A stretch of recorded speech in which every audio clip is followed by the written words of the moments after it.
Luruskanlah jalan yang bengkok. Akan tetapi setelah ia menegur raja wilayah Herodes karena peristiwa Herodias, istri saudaranya, dan karena segala kejahatan lain yang dilakukannya, raja itu menambah kejahatannya dengan memasukkan Yohanes ke dalam penjara. Lukas 3 ayat 19 dan 20. Teguran diperlukan untuk membangun kehidupan rohani yang seimbang. Inilah yang disebut dengan disiplin rohani. Gereja memerlukan disiplin rohani untuk membangun komunitas yang sehat supaya setiap jemaat dapat bertumbuh dengan maksimal serta dapat menghasilkan buah untuk kemuliaan Tuhan. Dan inilah yang dilakukan oleh Yohanes Pembaptis. Dia adalah seorang yang sangat tulus menegakkan kebenaran dan tidak memperdulikan status seseorang.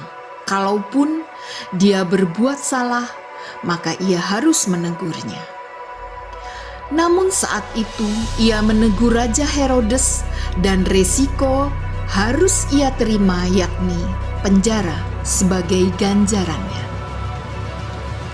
Prinsip kehidupan yang dilakukan oleh Yohanes Pembaptis seharusnya tetap dilakukan gereja hingga sekarang.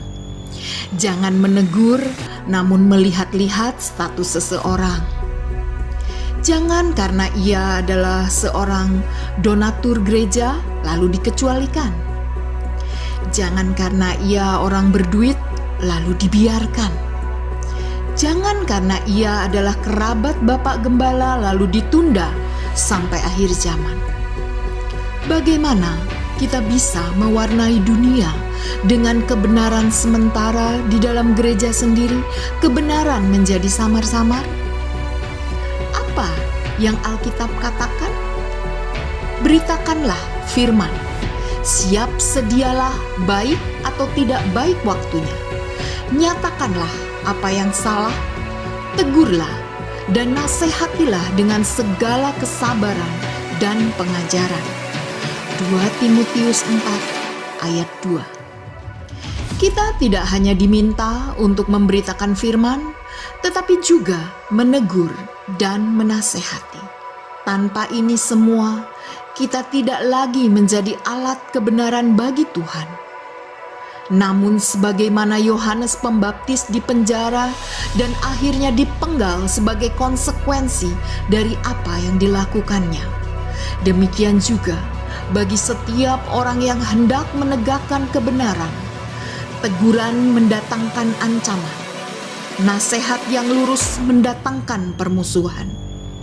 Namun, apakah ini menciutkan nyali kita untuk menebar kebenaran? Jangan takut. Seorang penjaga kebenaran tidak pernah takut dengan seorang maling ketidakadilan.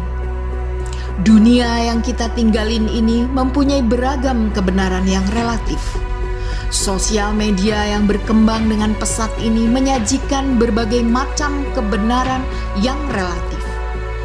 Hanya firman Tuhan atau Alkitab dengan penafsiran yang benar menjadi standar kebenaran kita.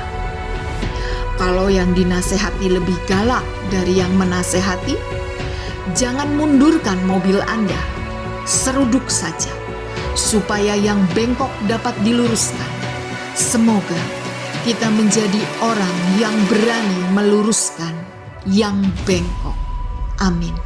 Tuhan Yesus memberkati.